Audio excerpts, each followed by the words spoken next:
All right, here we are live again.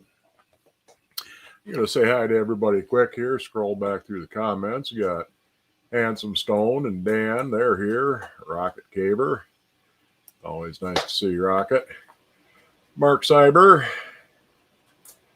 Buzz Fork, Raymond's here. Billy Lee, Jim, he's here. Looks like I went back to work. I did. Went back to work last night. I work 11 to 7. I work a third shift. Let's see, Billy Lee, she's glad to be here. I mentioned before what I do for a living. Right now, I am a power plant operator. I keep old boilers running. And does home insurance inspections. Pulling somebody's leg there, Billy Lee. I worked at Arctic Cat for 45 years. Oh, that's cool.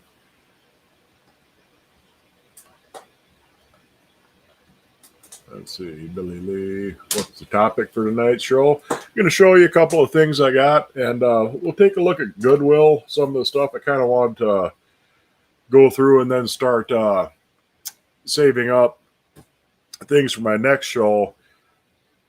I had a couple of comments here lately about the cost of cast iron. You know, a lot of it's getting expensive. It is, yeah, but there's also still quite a few good deals, things that go inexplicably cheap that should go for a lot more. Some of the imported stuff that's actually worth buying, and I'll start saving up some of them on the Goodwill site so I can show them to you. A lot of the really cheaper imported stuff, you'd be better off actually uh, being a little patient and getting those at a secondhand store rather than through the website, because you got to pay shipping for it. And yeah, you can get a $10 pan for $10, but when you end up paying $20 shipping on top of it, then it's really not worth it.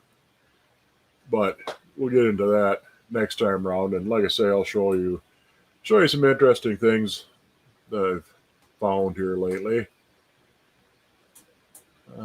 See Jim frying up thin ribeyes. Yeah, slice them thin. Let's see, got a first time heifer calving. Oh yeah, you got to keep an eye out, especially the first calf heifer. A lot of times they'll have problems. Can't mess with firewood. It should be on light duty. Most of the job isn't that strenuous. It's just making rounds and making sure everything is still running. But you do have to do some heavy lifting once in a while, and certain maintenance jobs you got to climb inside the boiler and you got to wrestle safety valves around, stuff like that. But I'm not going to have to be doing that anytime soon, or be doing it alone usually, so it's not a problem. Otherwise, it's just up and down stairs a bunch of times over the course of the night, and get up and walk around every hour or so. Everybody got their Thanksgiving menu ready? Not quite. I think you found a Statue of Liberty skillet for your patriotic collection. Oh, that's cool. Yeah, there's the lodge. The lodge. I don't know what you would call them. They have the wildlife skillets and all kinds of different themes, and that's getting to be a kind of popular little branch of collecting. Don't know a whole lot about them, but I know there's a lot of them and a lot of different designs, a lot of really cool stuff. Some are more limited edition than others, but they're really, it's an interesting little side you can go down.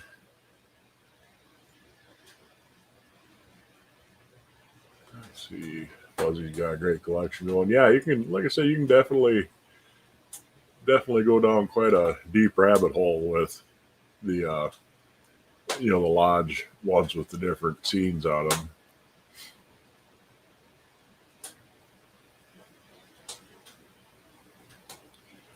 Two different versions. One's a 3 and one's an 8. Yeah, I don't. Like I said, I don't know a whole lot about them.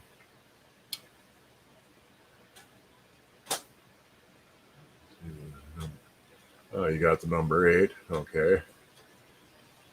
Keep going different directions. You just need to stay on course. Yeah, I mean, I'm more of a type collector. I'd like to have, one or two nice examples of, everything instead of, really focusing on making a complete set, the whole series of, series 2 Griswold or Erie skillet, something like that. I'd rather have one or two nice ones. Flash is here. Dan again.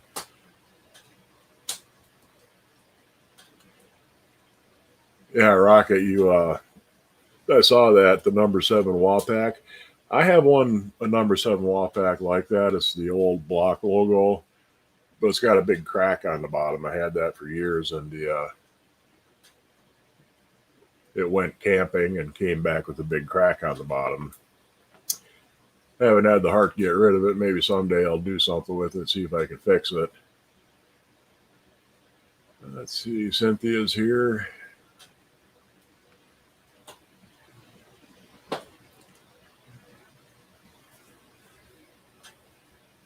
Fritz the cat, good to see you. I think I saw she got a Magnolite skillet for the same price. Looks close to an 8. Yeah, Magnolite skillets, they're usually going for 40-50 bucks for a number 8. I mean, they really come up. About 3 years ago, you get the same thing for $5, and now it's 50. For some reason, everybody kind of caught on to Magnolite all at the same time, and everybody wants one. Let's see. Huey's here. Good to see you. And yeah, I got some stuff from Huey I'm going to show you. Really interesting. John Surf, good to see you.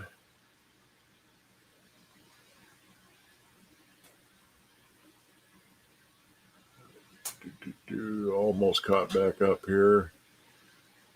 Just trying to keep kind of skim through them. If I missed anybody, hi to everybody. Even if you're watching now or if you're watching later, you're supposed to, say hello to the people who are watching the show. Watching it on your channel after you're done with the live. So hi to everybody who's watching it afterwards. Am I cooking on the wood stove tonight? No, I was originally planned on it. I was going to, at least get a start on making the beef barley soup. Last week I made buns to go with the soup I had. And this week I was going to show you at least how to get a start on the soup. Wouldn't be able to finish it during the show because it's got to simmer for 2 or 3 hours. But I have to work again tonight, so if I started it during the show, I wouldn't have time to get it finished before I had to leave for work. So next week I'll be doing that though, and show you how to get the base anyway going for a really nice beef barley soup. It's delicious. I love barley anyway, and you can see over my shoulder here my soup pot. That's an old number 8 Wagner Arc logo flat bottom pot. And you see it's got a yellow lid on it, and that's because that's a Desco-ware lid, and it fits perfectly.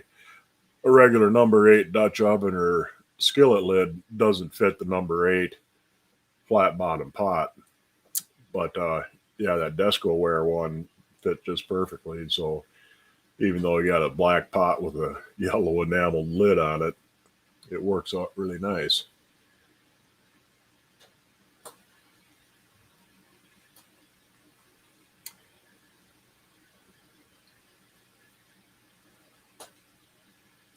And tried to explain the fascination with large male chicken decorations to your 11-year-old daughter. Wife shook her head when he mentioned the description of yours. Yeah, they're small children are usually afraid of it because the rooster is the natural enemy of the small child up until they're about 5 or 6 years old. Roosters just love chasing little kids, and little kids don't like being chased by roosters. Once they get about 7, 8 years old, they can realize they can just turn around and punt the rooster across the yard, and things settle down after that. There's the wildlife collection. Yeah, there's the wildlife with the fish and deer and ducks. And like I said, the patriotic Statue of Liberty and different ones like that. The Rosie the Riveter was a fairly recent one. They usually come out with a couple of them every year. You got your Red Mountain and your 22 to 24 Wagner set, so you're good. Yeah, I mean, it's if you do come across them and you manage to get a set built up, that's always fun. But whether it's cast iron or coins or comics or anything like that, you can put together 90% of a series for a reasonable price, and they're reasonably easy to find. But there's always two or three that are expensive and impossible to find. If you're trying to put a collection of Indian head pennies together, there's 1877s, which are rare and expensive. All the rest of them you can get really nice coins for pretty reasonable price, but you're going to spend a fortune for the 1877 to complete your set. Same thing, like I said, with comic books or with cast iron. Number 4s are hard to come by for any size if you want a number 2, and so a few of them even have number 1s. But there's always a few that kind of stop your progress and takes a while to find them.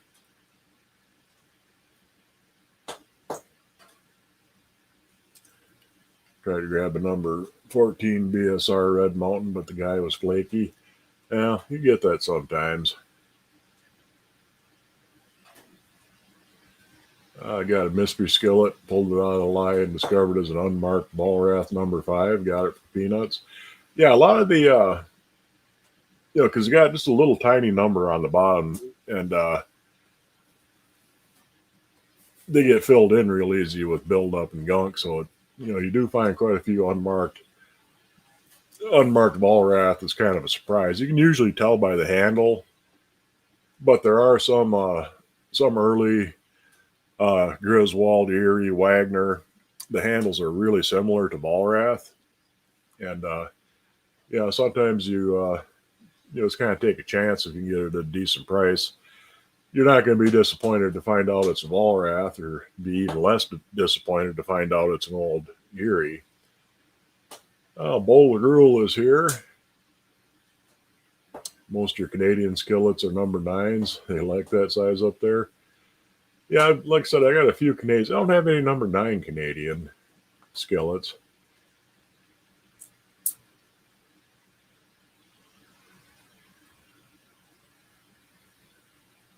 Two Magnolite roasters at an auction Thursday. One didn't have a lid. Grabbed Bill's arm when he heard him at $90. Said no, stop. Thank goodness somebody else bid. Even at $90, that probably would have been, fairly cheap for one with a lid and one without. The Magnolite roasters, especially the bigger Magnolite roasters, they're going 150, 200 still. They were up more than that even for the number 9s, the really full-size turkey roasters. But they have come down a little bit, but they're still up there and probably going to stay there for the foreseeable future.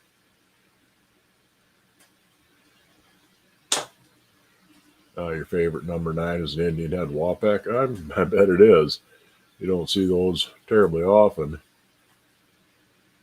I think on the stuff I have on the Goodwill thing here, there's a number 3 Indian head. Beef barley soup's good. Do I add the barley each time you eat the soup, or make the pearls and heat it up later? Simmer the meat and the barley together for a couple hours and let the barley swell up.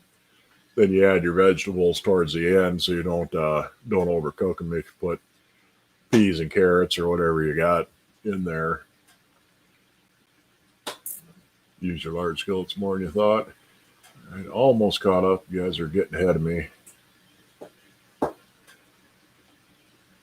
Saw Lodge reissued the elk skillet, so much then being worth what they were.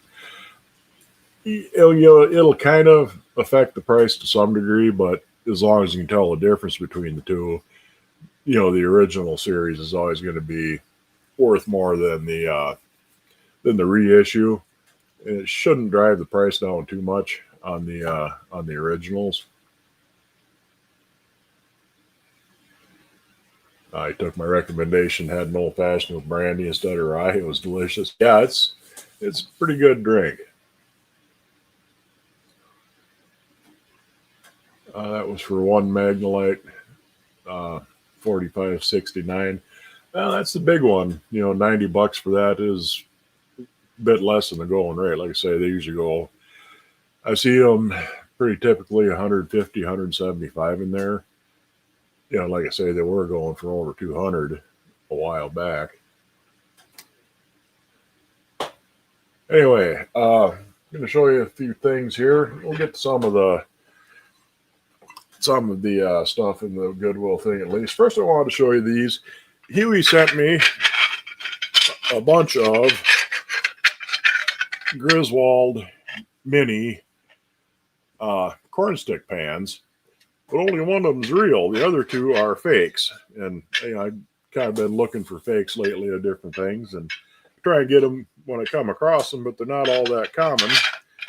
You can see one is obviously a good bit smaller than all the rest.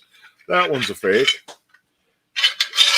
The one that's pretty pitted up and rough is actually a genuine one.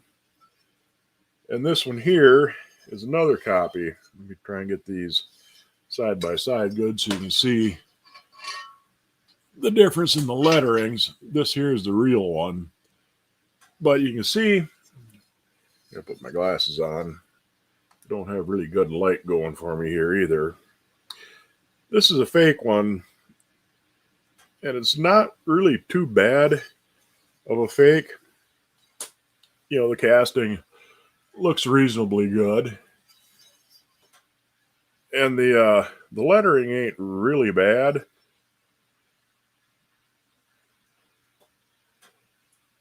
But you can see there's a few wonky things.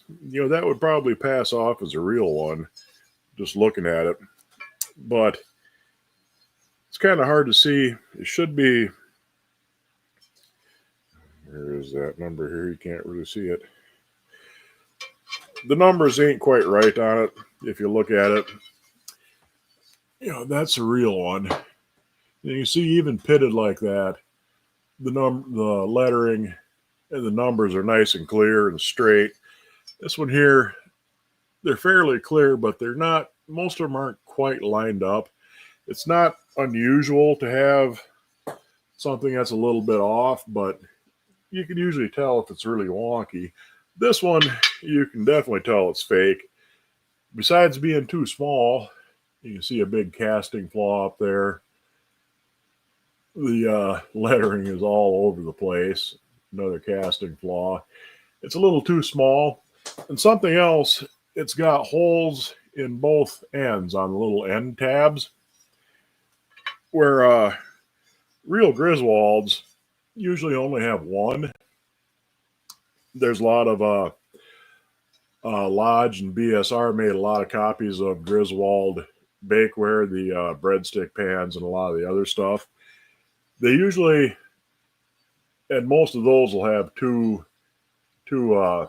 hanger holes in them. Griswolds usually only have the one. And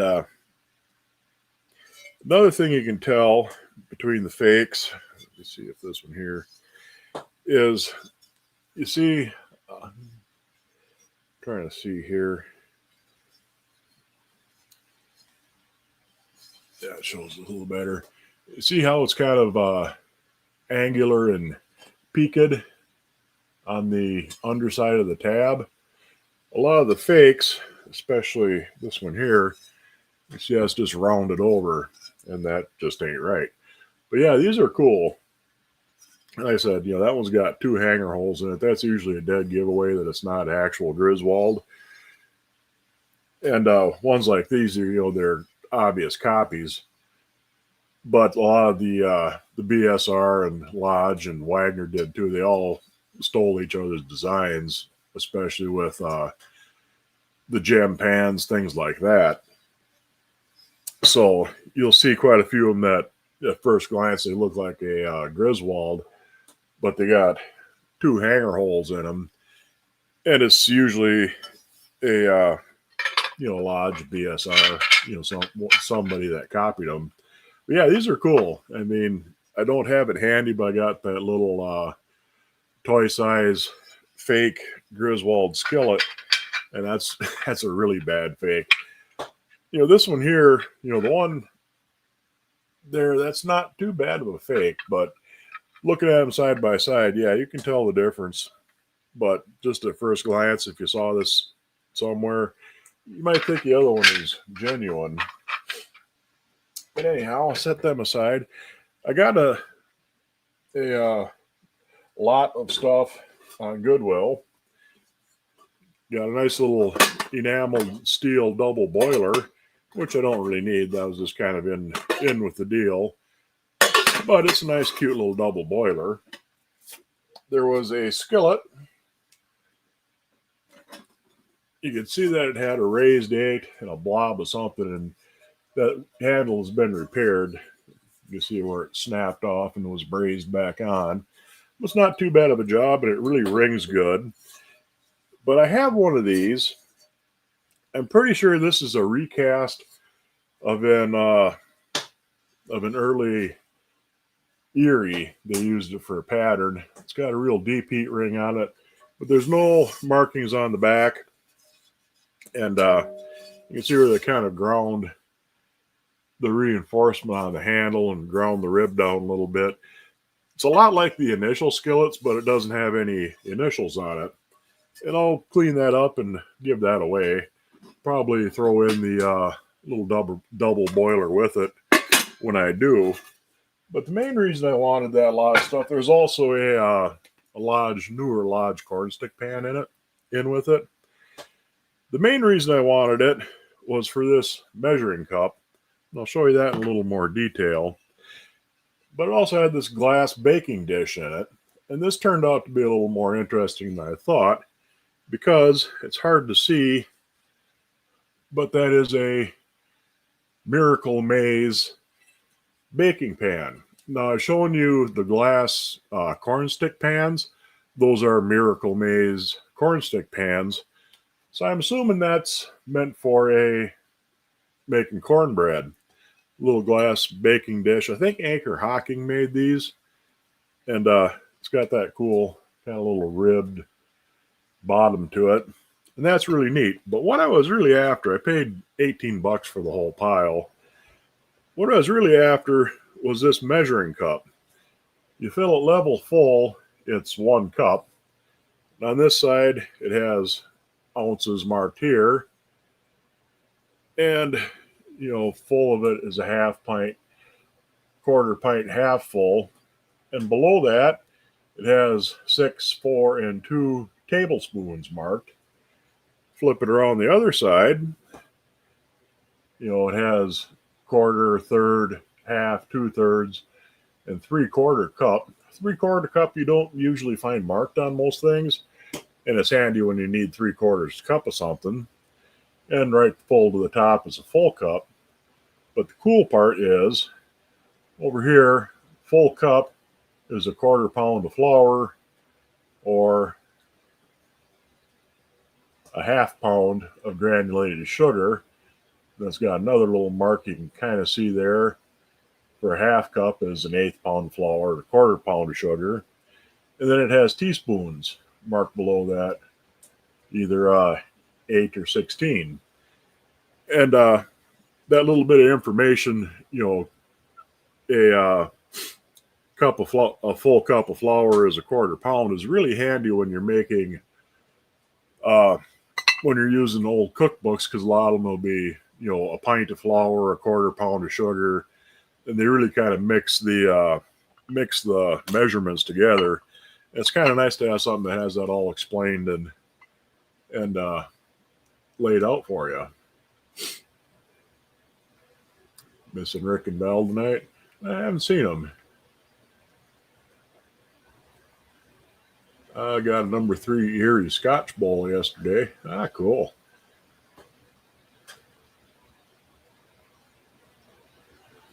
Scotch bowls are cool. I got, a few of them. They make a nice deep fryer, a small deep fryer, or like I said, you can use them for, for a mini wok kind of thing if you want to stir fry one or two servings of something.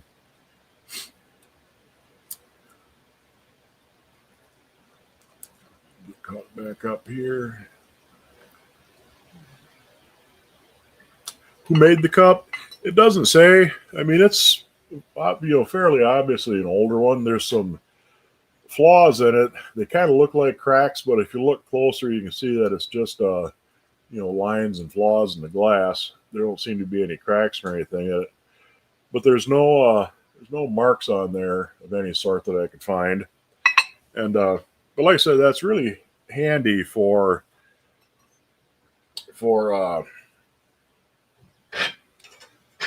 translating old recipes when they use six different kind of measurements. Now, if I only had something that would show you a little wine glass or a dessert glass full, actually is. I mean, you can look it up, but it's a lot easier if you don't have to. And I forgot to bring myself anything to drink. I'm getting all thirsty already. But we'll take a quick look at some of the. Geez, I already wasted a half an hour. Take a look at least a few of these things that I've got here. I'll share my screen. Get that brung up real quick. And we'll allow it. Oh. There we go. Show a few things. Some of these are fairly cheap for what they should be. This is for $50 basically. That's an ugly hammered lid with I think that was a Wagner skillet. But for $50 for the two of them, yeah, it's an unmarked Wagner chicken fryer. But that's an ugly hammered lid. Normally, an ugly hammered chicken fryer or Dutch oven with a lid, they usually sell for around $150. There's gotten to be quite a following for the ugly hammered stuff. So something like that for $50, I mean, that lid alone, you could probably easily pay $75, $80 or more just for the lid, because it's tough to come by lids if you're missing one. If you got an ugly hammered Dutch oven with no lid, you're gonna have a hell of a time finding one. And that was pretty cheap for just $50 for the two of them. Because $50 is kind of the generic price that you would pay for, for most any chicken fryer with a lid. This is only $32, and it has two ugly hammered skillets. And it's got an 8 and a 3, I think they are. And this is just an imported Good Cook brand. But there's like a number 8 ugly hammered. You can see on the sides, some of the dimpling on them. And you can tell by the handle, it's they got weird little handles on them. But this one I think is a number 8, and then they got you can see it's like 10 inches across. And that's just an Asian import one. And there's a smaller, that's a number 3 or number 5. Yeah, number 3. Another little ugly hammered. So for the two of those, for what was that, $32 I think it was? Yeah, that was definitely a hell of a deal. Normally an ugly hammered skillet, they're less than the Dutch ovens. But a number 8 is usually $45, $50, sometimes $60 for just the skillet, and you're getting two of them there. Let's see. What was the story with this? I sorted through these somewhat, but I didn't get them all picked through. That's a newer Lodge. Oh, yeah, there's a favorite, number 3. There's a number 5. Number 3 Griswold, and I think a number 5 favorite. 3 or 5, they're about the same. And 77, yeah, that's about what you pay for something like that. I got one of those Wagner unmarked chicken fryers. Use a perfect fitting Lodge lid. Yeah, the number 8 Lodge lids really fit a lot of different stuff. So you can't go wrong if you come across an old number 8 Lodge lid. Definitely get it because it's bound to fit something you got. Never seen one with those measurements. Yeah, it was. I thought that was really cool. That was kind of the main reason why I bought the pile of stuff. The skillet was a nice bonus. It's a nice nice unmarked unknown skillet. The handle's been brazed back on, but did a pretty good job.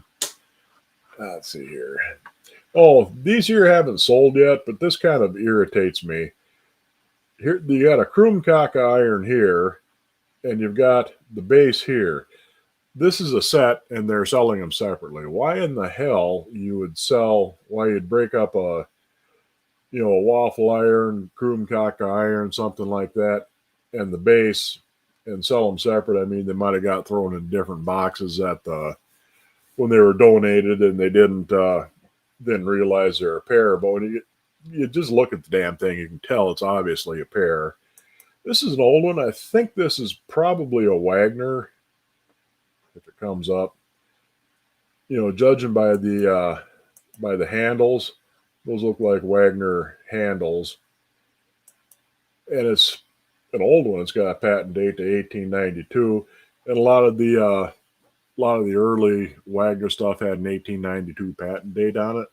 So I'm guessing this is a Wagner early Krumkaka iron, but the base they got separate. And if you want to buy the set, you got to buy the base and then buy the iron separately, which is really really silly.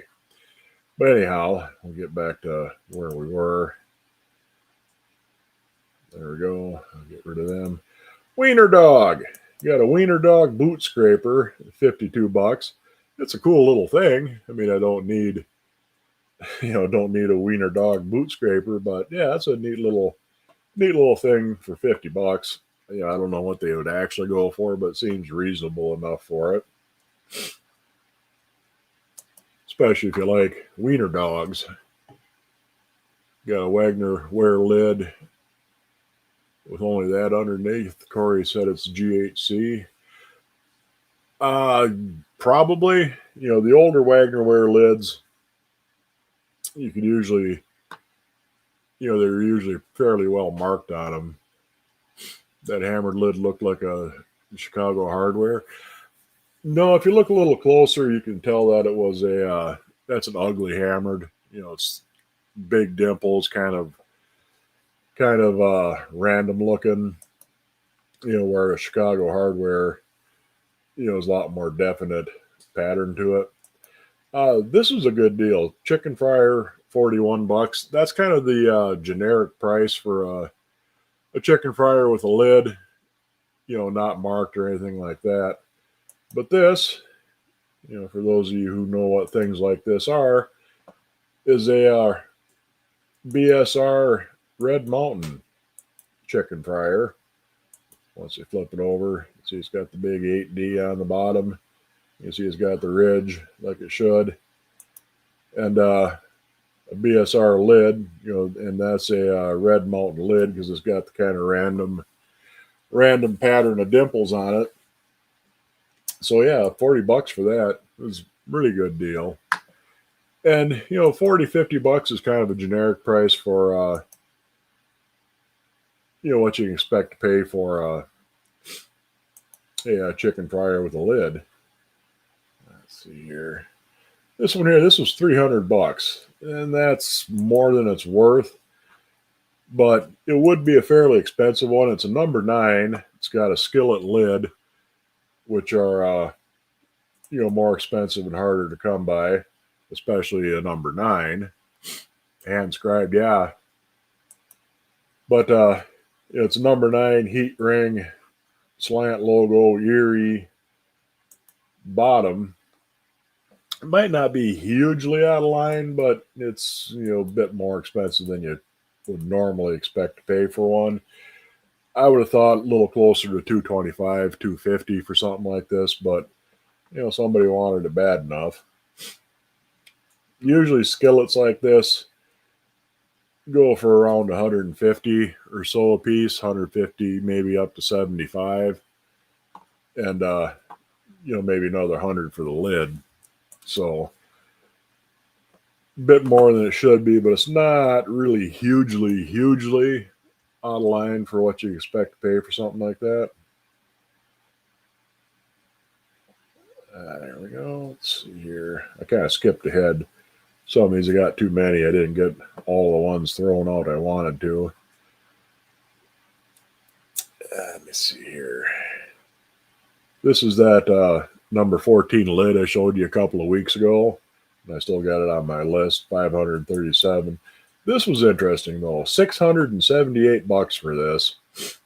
It's a hammered Griswold chicken fryer with a hinged lid.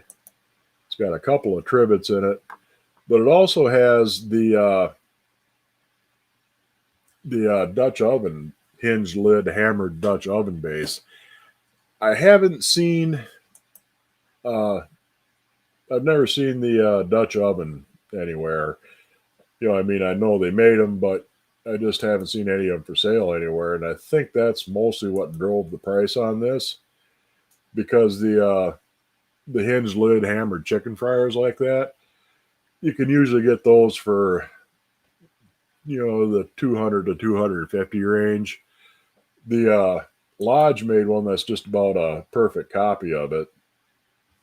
They're 4-star or 4-in-1 hammered chicken fryer, but they usually have a skillet lid, and you can usually get those for around 150, 175. But yeah, I've never seen the Dutch oven for sale. So like I said, I'm pretty sure that's mostly what drove the price of that up. It's really a neat thing. Your mom had one of those Red Mountain chicken fryers. Your big sister got it. Yeah, it's they're nice. That's a nice deal for something like that. But yeah, 678. Like I said, I'm pretty sure the Dutch oven is kind of the unicorn part of it, and it's got a couple of trivets with it. So number 12, $263 for number 12 large logo Griswold. The heat ring on this doesn't matter because all number 12s and up Griswolds had heat rings on them. Where like a number 10 with a heat ring, you'd pay more than a number 10 without. But all your number 12s and bigger had heat rings on it, whether it's large logo or small. Oh, you need that hinged lid. Yeah, the Griswold hammered chicken fryers like that usually had a hinged lid, where the Lodge that looks damn near identical usually have a skillet lid, a hinged skillet lid. But there were Griswold skillet lids and Lodge just hinged lids on them. So let's see, I'll go back here, but 263, it seems a bit high, but the prices are kind of all over on those things. Let's see here. This was a good deal. This is a nice Wagner ware. It's a big oval roaster, and this is the pre-Magnolite ones.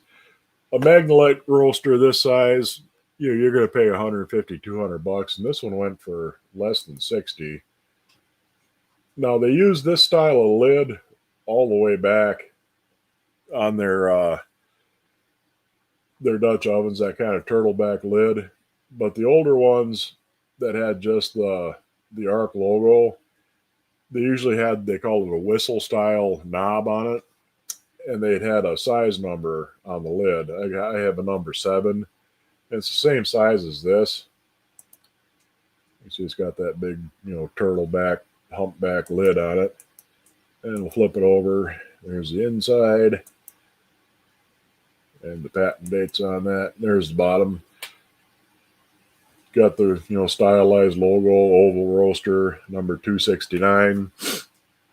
And like I say, that's the same pattern as the ARC logo, Wagner ones, and they use the same patterns for their cast iron as they did their aluminum, up until they came up with the Magnalite, and they kind of split the Magnalite off into its own thing after that, its own design.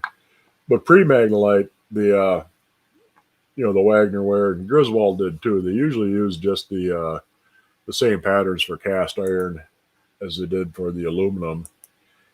And I kind of think a lot of the pre-Magnalite Wagner ware aluminum is scarcer than the Magnalite, but it usually goes a hell of a lot cheaper for some strange reason. It just does. Got a bunch of Martins that went fairly cheap. This was a $50 for a number 10 New Lodge skillet. Yeah, it's nothing terribly special. And a number 8 Martin, $50 to the two of them. Well, you can buy the number 10 brand new for $35 for the Lodge. But, throw in a number 8 Martin, that's a pretty good deal for that. You like that, Wagner? Yeah, like I said, I got the ARC logo one, but it's the same, looks the same, and it has a different handle on the lid. It's got the whistle knob on the lid. I shined it up real nice, and it's a nice, really nice deal. Yeah, let's see here. Where were we? There's that. And this was another Martin. I think this was a number 3, maybe. That went for $77. And yeah, it's got the hamburger out. No, it's bigger than a 3. That must be probably an 8 or a 7. They don't. Yeah, it's number 8. $77 for that. We'll wear right next to it. You can get the same thing with number 10 Lodge thrown into boot for less money, which is always nice. And a Martin chicken fryer. You don't see them real often, so I'm not surprised it went for that much. Would have been nice if it had a lid. If it had a lid, probably would have went for $250 easily with a lid, I bet. But yeah, you don't see the Martin hamburger chicken fryers real often. Yeah, but Wagner aluminum pre-Magnalite round roaster you got cheap. Yeah, you don't, like I said, you don't usually pay, half or less for the pre-Magnalite stuff, and a lot of it's scarcer, especially the ARC logo. I mean, that came out before World War I, and they had to survive scrap drives in World War I, scrap drives in World War II, and you can still get it cheaper than a Magnalite made in the 50s.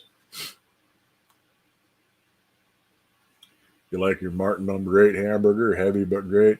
Yeah, Martin, Martin and to some degree BSR, they kind of prided themselves on being extra heavy, heavy duty cast iron stuff. And a lot of people prefer the heavier than they do the lighter. And if it sells, it sells. These are really cool. These are pretty. They say it's a napkin holder or a bookend. I'm not quite sure either way. It isn't quite the right size. It's a little big for a napkin holder for paper napkins, but it could be. But it's not really right for a bookend either. Like I said, it's really pretty. $88 is what that sold for. It's got the green patina thing on it. I'm not sure if this piece in between is actually original, but you can see it was meant to have something there. And they flip it over. It's got regular screws, which is usually kind of a good sign that it's an older one because they switched over to most of your Phillips screws. So those are probably older screws. Like I said, I'm not positive that's original, but it could be. But yeah, I mean, this is like 8 inches tall here, and I think it's about that wide, which is a little bit big for paper napkins, but it could be. Either way, it's just a kind of cool, pretty thing, which would have been neat, but I really don't need one. So let's see. This is seems kind of strange looking at it. You have a number 7 Puritan. I think this was a Griswold Puritan. I'd have to look and double check. But yeah, that's a Griswold made Puritan number 7. Bit of an unusual size. You don't see a whole lot of them around. But that sold for 77, I think it was. And right next to it, or 68, right next to it, you have a number 8 Puritan for $15, which doesn't make sense until you look a little closer and see that is not a Puritan. What that is a BSR or Century Series number 8. $15 is pretty cheap for one of those too. Usually more than that. Their prices are kind of all over. I've seen them anywhere from 20 to $40, but 15 is definitely a good deal for number 8. Anything cast iron, decent cast iron skillet. So, but yeah, they had that mislisted as a Puritan. Let's see what else we got here.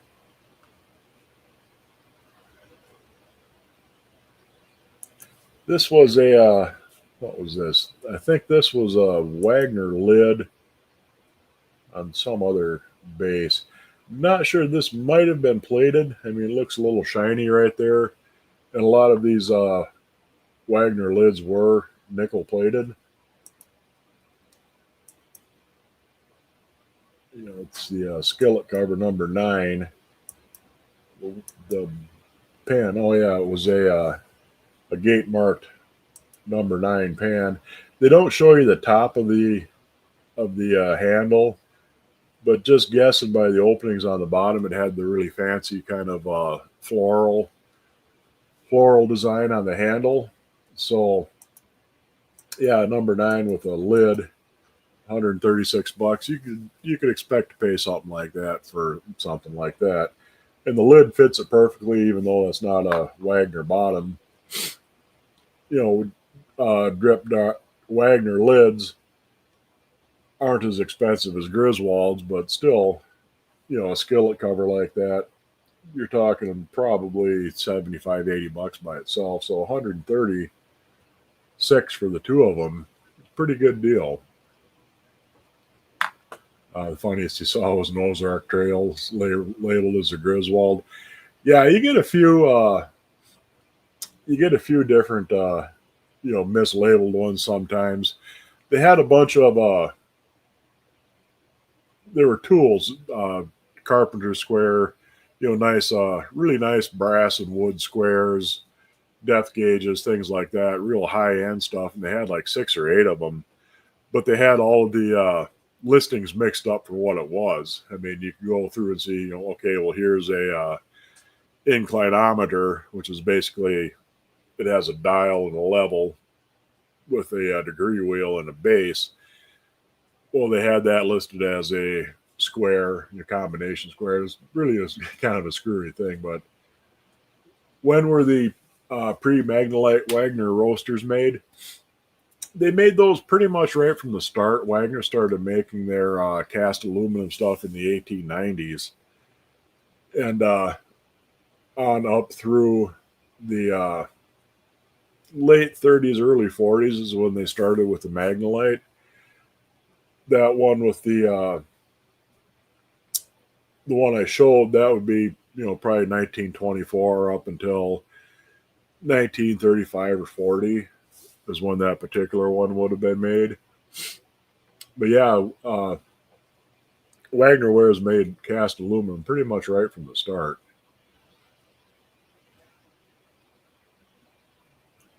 Lamb on baking sheet too.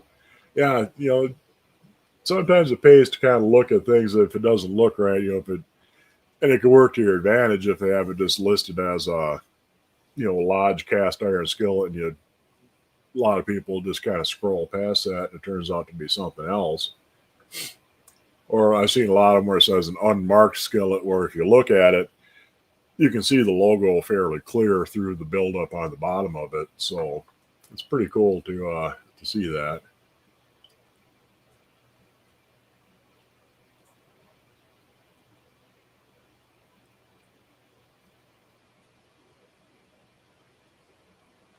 Okay, we'll go back here and take a quick look here. Where did I leave off? Like I said, I skipped over a bunch of these, but some are a little redundant. I would have gotten rid of them before. This is $51. This is a number 9 initial skillet. Got the initials on the bottom. Pretty stereotypical initial skillet. That's what they usually look like. Most of the ones that I come across are 9s. There are 8s out there. You can see those once in a while. And they've gotten kind of popular. Yeah, and you can see you can see where they've ground the handle down a little bit, the rib a bit, and they ground off a reinforcement. And they're all like that, the 8s and the 9s. And yeah, this is an MI one here, so definitely people have really kind of caught on to it, especially looking for ones that have their initials on it. And $51, it's about the going price. Usually in the 50 to 75 range is what you see for the initial skillets. And there's a ton of different combinations of initials on them. And I know I've seen listings of them. I don't know if it was how complete it was. Somewhere on the internet, you'd have to look and search, but you can find, people have listed the different combinations of letters on these initial skillets. Let's see, where were we? That. This was inexplicably cheap. I don't think there's any cracks or anything in it. It's I think it's a number 14 BSR, or Lodge rather. But I don't remember seeing any cracks or anything in it. At least not in the pictures. There's nothing obvious. Why that would sell for only $30, I don't know. I mean, I'm sure the shipping was probably about that much, probably 20, $25. But even so, $50 for a number 14 skillet's a hell of a good deal. And this is an older one. It has the SK, and that was, I believe, 50s on into the 60s. I think it has Made in USA on it too. But yeah, $30 for any number 14 is a pretty damn good deal. And yeah, once in a while, on any auction or auction site, you come across things that are inexplicably cheap like that.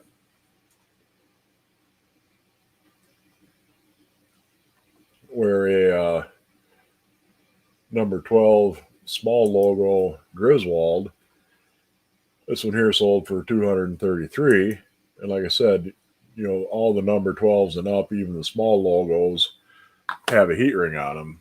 Number 14 is a fun size skillet. Yeah, I mean, you have to preheat them in your oven, really, to get them heated up good and then put it on the stove top, because they're so much bigger than most burners. A lot of them you can straddle 2 burners with it, but then you got, kind of hot spots on either end. So you definitely want to get it heated up good and heat it all the way through in your oven, then put it on your stove top and start cooking with it. They're great on on a wood cook stove because you got so much more area.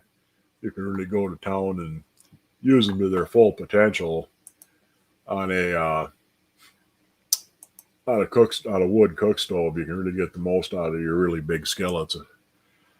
Do you know a good white pumpkin pie recipe? Not offhand.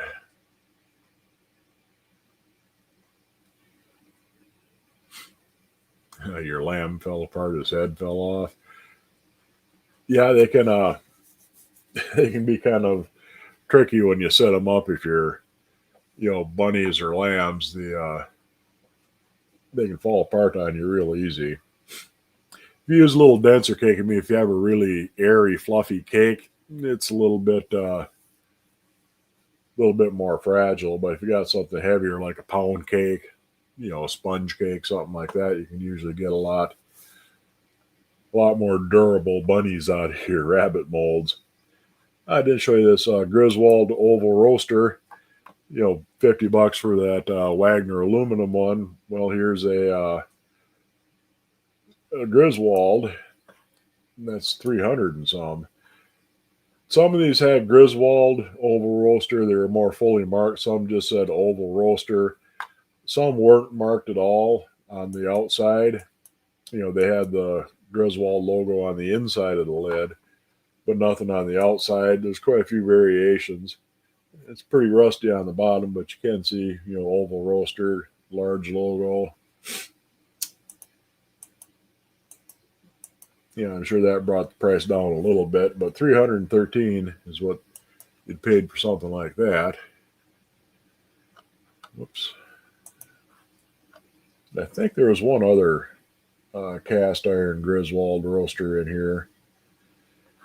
This is really cheap too. I mentioned earlier the ugly hammered Dutch ovens and chicken fryers usually go around 150 or so either side of that. Where this one only went for $57.87. And I don't think there were any cracks in it. Might have been. I'll have to look here. But yeah, that's an ugly hammered lid and an ugly hammered bottom.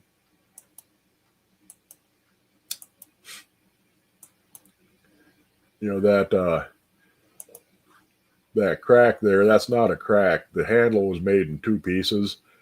They would cast the two halves of the handle and then press them in the mold, because otherwise, if you just tried packing sand around it and pulling your pattern out, you couldn't do something like this. They finally figured out a way, of splitting the mold so that you could just cast this all in one step. But a lot of the older ones, you see Griswold's like that too. Quite a few different brands. They made these in two pieces, and you could just kind of, hook it into the sand. How big is your favorite or Wagner roaster quarts? I'm not sure how many quarts that big favorite I have is. I'd have to look and see what number it is even. I think it's a number 4. They made like 1, 3, and 4, or 2, 3, and 4, or maybe 5. It's the biggest size at any rate. And the Wagner aluminum roaster I have, the ARC logo one, that's a number 7, which is, again, just, I don't know if there was one size or two sizes bigger than that, but it's a big one.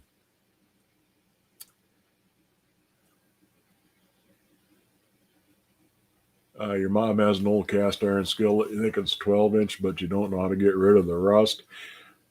Depends on how rusty it is. A lot of times you can just take steel wool and scrub it, if it's got like rust spots because it didn't get dried good after it got used. If it is really rusty and you need to do something more intense than that, strip it off with lye or oven cleaner, get it down to bare metal. And then if you have just one, mix up 50-50 water and vinegar and a little plastic tote or something you can sink it in.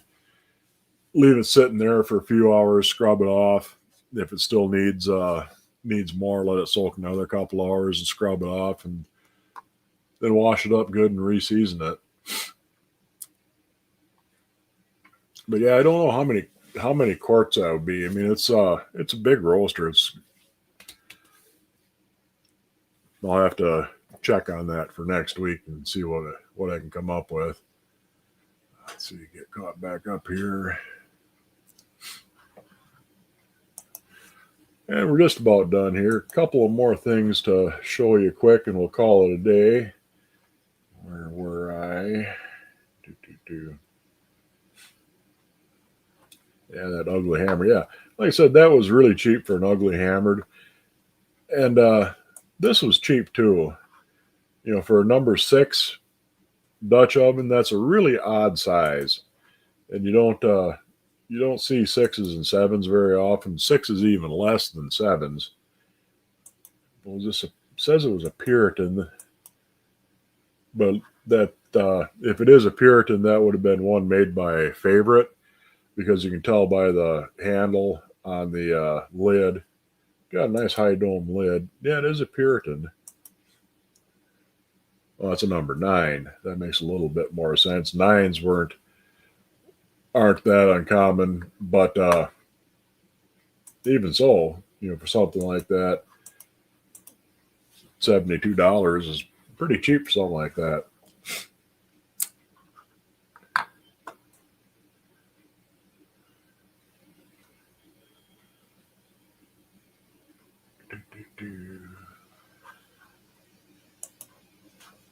Yeah, it's got a trivet with it too. Even if it's not the right trivet, it's still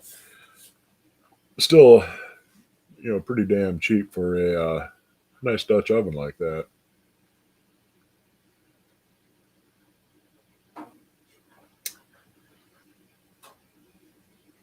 Let's see this is a Wagner fat-free fryer, but actually it's a bit older than that. The fat-free fryers usually have a handle with a little thumb dimple on it, a little thumb rest, and that's a number 3, an unmarked Wagner. But this is actually, get her flipped over here, a little bit hard to see. That's actually a Wagner greaseless fryer, greaseless frying skillet. Patent pending. It's got, what number is that? Can't make sure what number they were. But the first couple of years when they first came out with these in the early 30s, they called them greaseless fryers. And then they decided, well, it sounds a little bit gross, greaseless. So they switched it to fat-free fryer. And, so they're a little less common than the fat-free ones. But I just wanted to show you one of those. They didn't make any real changes to the design other than the handle. But looks like a favorite made Puritan. Yeah, that was definitely a favorite lid on it for sure. And that looked like a kind of the style of 9 that Favorite usually used on the bottoms. Better looking than fancy bakery items. But yeah, that was what the greaseless fryers when they first came out with them looked like. A couple other things here might be worth looking at. What's this? That's a big Wagner, $86. That's a number 12 Wagner. See the 12 on it. Got the little helper tab. 106A. With Wagner, 105 means it's a skillet. Then it has the size number. A 105.3 would be a number 3 skillet. Once they got up to 10, there's 105.9. They added 10 to the 105 and made it 106. So number 10 is a 106.0. And then 61, 62. 61, 62. 62 is a 12. It's just the way they numbered them. So even if you can't see the size number on top of the handle, if you can see the catalog number, you can tell what size it is. And the smooth bottom Wagner wares like this without the heat ring, the odd numbered ones, except for 5s and 3s, are a lot scarcer. You'll find a number 12, but it's hard to find a number 11 or 13 especially. But the odd numbered Wagner smooth bottom ones with the stylized logo like that are tougher to come by. But what was that, $86? It's a pretty good price for something like that. Usually a number 12 anything you're looking at over 100, 125 range. So when you find big skillets for under $100, you're usually doing pretty good. 359. That's that. I mentioned that Wapak Indian head, and that's a number 3. You can see the 3 there, and it's got the correct style handle on it. I don't know if they made any fake number 3s. There's fake number 4s out there, but this one looks to be pretty kosher. That Indian head's in real nice shape. They only give you the one shot of that, I guess. Whoops, overshot. We'll enlarge them a little bit. The Indian head tended to wear because it was a bit raised higher than the heat ring, so it tended to get kind of flattened out a little bit, especially the headdress and the cheekbones. But this one looks pretty good, and it looks like it should, high grade, Wapak hollowware. So I'm pretty sure that's a genuine article. And like I said, I don't know of any number 3s that were counterfeited. There's number 4s, but they have, instead of that really funky shaped handle, they have a handle that is shaped like every other skillet, just kind of the rounded end, and it has a size number on the back, which the real ones didn't. There's also a number 4 that's a really good copy, so you got to be kind of careful if you're buying an Indian head number 4 that you're getting a real one. I think we'll wrap her up here. We'll get out of this. Quit sharing my screen. There I am back. We'll call that good. Yeah, and over the next few weeks, I'll save up some of the cheaper things that I find that are worthwhile on the Goodwill site, just to show that not all cast iron has to be really expensive. A lot of the made in Korea, made in Taiwan stuff is perfectly serviceable, and they're definitely something worthwhile. And one of my favorite skillets is a little cheap made in Taiwan one that I got at a thrift sale years and years ago for next to nothing. I think it was like 50 cents.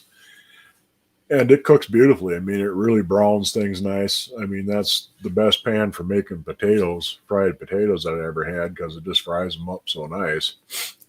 So you can definitely find some good deals on cast iron. I showed a few things here that went cheaper than they should have.